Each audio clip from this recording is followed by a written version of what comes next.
Queridos hermanos y amigos, que Dios les bendiga. Soy el pastor Pedro Rubio Cabello y estamos acá junto a usted para compartir la palabra del Señor una vez más.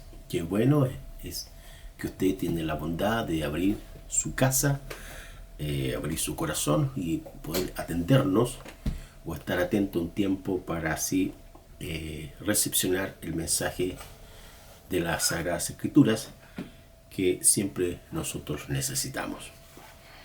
Ahora, el mensaje de la palabra del Señor se encuentra hoy día en 2 Corintios 12, 6 al 10, que dice así: Sin embargo, si quisiera gloriarme, no sería honesto, o sería insensato, porque diría la verdad, pero lo dejo para que nadie piense de mí más de lo que me ve u oye de mí, y para que la grandeza de las revelaciones no me saltase debidamente, me fue dado un aguijón en mi carne, un mensajero de Satanás que me abofetee, para que no me enaltezca sobremanera, respecto a lo cual 3 veces he rogado al Señor que lo quite de mí, y Él me ha dicho: bástate mi gracia, porque mi poder se perfecciona en la debilidad. Por tanto, de buena gana me gloriaré más que en mis debilidades, para que repose sobre mí el poder de Cristo. Por lo cual, por amor a Cristo, me gozo en las debilidades, en afrentas, en necesidades, en persecuciones, en angustia. Porque cuando soy débil, entonces soy fuerte. El tema que vamos a hablar el día de hoy es la gracia abundante del Señor. La gracia abundante del Señor. Las Sagradas Escrituras, el apóstol Pablo, el Señor Jesús, las epístolas de Pedro y de Juan, hay un vocablo que usa con mucha frecuencia y es la palabra gracia. También usted la encontrará, esta palabra, en los evangelios Mateo, Marcos, Lucas y Juan, cuando se refieren a el don de Dios o el favor o beneficio que se recibe sin mérito alguno de parte del Señor o del Creador hacia quienes son sus criaturas. Y en ese sentido, la obra más grande que nosotros encontramos en la palabra del Señor es la salvación de las personas. El texto de Efesios capítulo 2, versos 8 y 9, que dice: porque por gracia son salvos, no por obras, para que nadie se gloríe. Porque por gracia son salvos, no por obras, para que nadie se gloríe. Es decir, el sustento, la base por el cual la redención del hombre, realizada por la persona de Jesús, se encuentra en la gracia de Dios, en el favor de Dios, en la iniciativa del Señor, en querer venir a rescatar al hombre de su condición que se encuentra muerto en delitos y pecados. Y luego la otra frase consecuente dice: no por obras, para que nadie se gloríe. Es decir, ninguno podría decir que los méritos de su redención, su salvación, su perdón, son porque las acciones que ha hecho han sido benéficas y han sido puntaje que le ha favorecido delante del Creador. El texto es muy claro al decir: no por obras, para que nadie se gloríe delante del Señor. Ahora, en este pasaje de 2 Corintios 12, 6 al 10, se pueden encontrar algunos aspectos sobre lo que es la gracia abundante del Señor. En primer lugar, la gracia de Dios está por sobre las obras diabólicas o humanas o satánicas que uno pudiera encontrar en las Sagradas Escrituras. Por eso el apóstol Pablo menciona en el versículo 7, dice: para que la grandeza de las revelaciones no me saltase debidamente, me fue dado un aguijón en la carne, un mensajero de Satanás que me abofetee, para que no me enaltezca sobremanera. Hay muchos estudios que se han hecho respecto de este aguijón, que sería una punta, o una punta muy espinosa, que pujante, que se podría mencionar de un escorpión, de una abeja o algún metal. Y en ese aspecto, los escritores, los eruditos, los que investigan con mayor precisión el texto sagrado, se ponen de acuerdo para decir a qué se refiere este aguijón en la carne o este mensajero de Satanás. Podríamos decir que en la Sagrada Escritura, Satanás es que hace que las personas se sobreenaltezcan o se autodeifiquen creyendo que son ellos los que hacen las cosas y dejando a un lado a Dios. También se podría decir que Satanás es el que ciega el entendimiento de los incrédulos para que no reconozcan a Jesucristo como el Señor y Salvador de sus vidas. Eso está ahí en la epístola misma de 2 de Corintios, en el capítulo 4, versículo 4, dice: los cuales el Dios de este siglo, se refiere a Satanás, ciega el entendimiento de los incrédulos para que no les resplandezca la luz del Evangelio. Es decir, es Satanás, son los demonios que desvían a la gente y la mantienen cautiva para que no crean ni reciban a Jesucristo como el único redentor de sus vidas.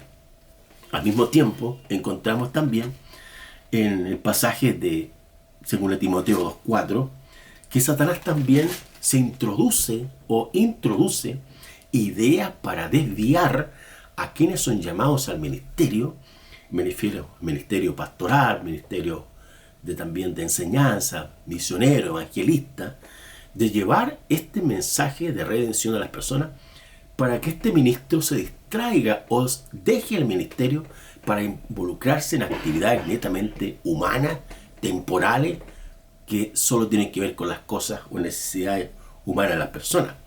Y allí en 2 Timoteo 2:4, voy a leer el pasaje, 2 Timoteo 2:4, el apóstol Pablo escribe dándole instrucciones a este joven ministro llamado Timoteo, donde dice: ninguno que milita se enrede en los negocios de la vida a fin de agradar a aquel que lo tomó por soldado.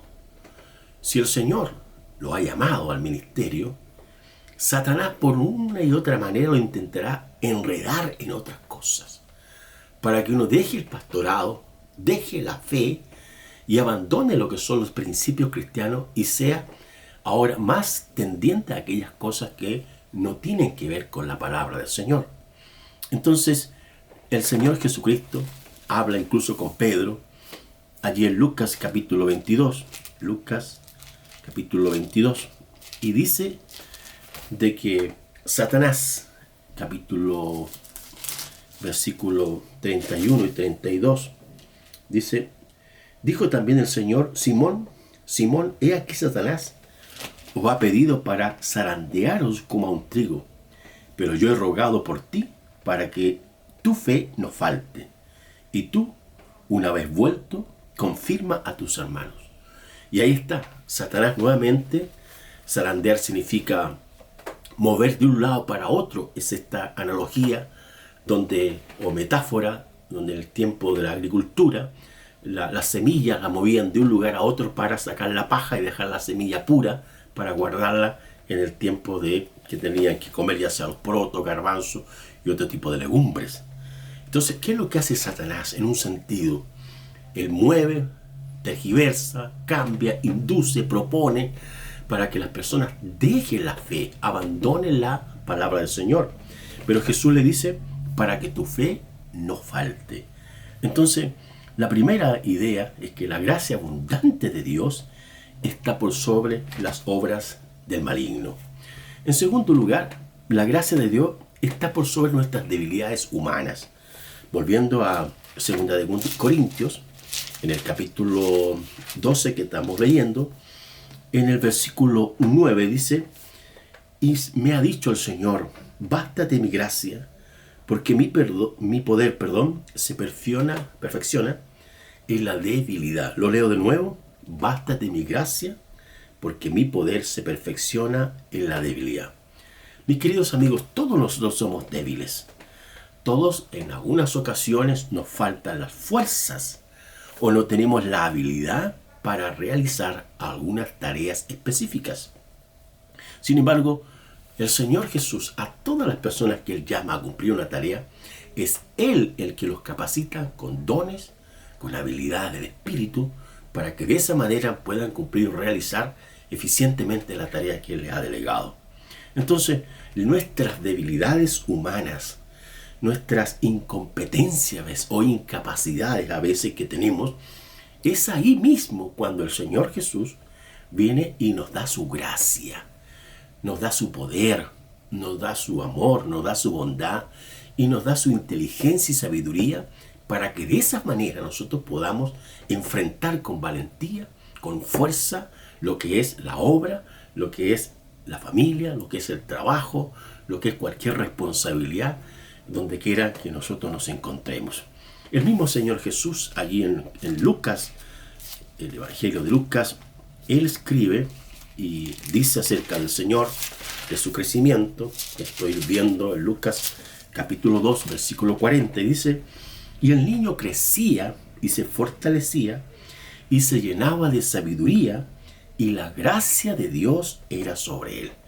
No hay duda que el Señor Jesús, como hombre, como niño, como joven, como hombre después, creció en un sentido equilibrado. La parte física, la parte emocional, la parte mental, la parte espiritual. Y Lucas revela esto también en el mismo capítulo 2, versículo 52, dice: y Jesús crecía en sabiduría y en estatura y en gracia, ya está, para con Dios y los hombres. Cada uno de nosotros necesitamos la gracia de Dios, porque somos débiles, porque somos incompetentes, porque fallamos, porque nos equivocamos.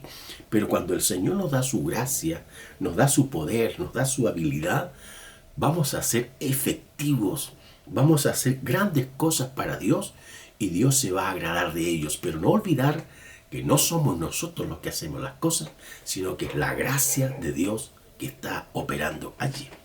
Y en tercer lugar, la gracia de Dios abundante está por sobre nuestra humanidad. El versículo 10 de 2 de Corintios capítulo 12 dice: por lo cual el amor de Cristo me gozo en las debilidades, en afrenta, en necesidades, en persecuciones, en angustia, porque cuando soy débil, entonces soy fuerte. Pablo usa la expresión gozarse, chara, en el texto griego, chara en el texto griego. Da a entender este gozo de Dios, esta felicidad del Señor, esta bienaventuranza del Señor, donde el Espíritu Santo opera y hace que las personas, que los hijos de Dios, que los siervos del Señor puedan tener confianza de que el Señor les va a ayudar en las crisis, en las debilidades, en las necesidades, en las angustias, por muy complejas que éstas sean, para tomar las decisiones correctas. El Evangelio, hermanos, no significa perfección. El Señor Jesús dijo: en el mundo tendrán aflicción, pero confiad, yo he vencido al mundo.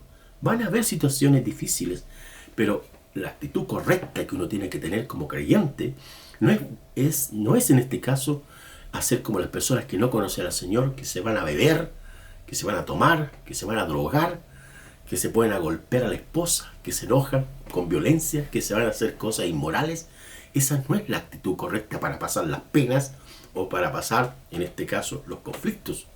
La palabra del Señor, el consejo que da es que si alguno está afligido, haga oración. Si alguno está alegre, cante alabanza, dice la Escritura. Y el Señor, con su gracia, en nuestra humanidad, nos va a fortalecer. Y el mismo escritor, ahí en Efesios capítulo 6, dice: fortalezcanse en el Señor y en el poder de su fuerza. Dios es todopoderoso. Él es la fuente de toda gracia. Él es la fuente del poder, la sabiduría. Y si nosotros estamos pasando por alguna situación que todos pasamos, es el momento para decir: Señor, ayúdame. Ayúdame, Señor.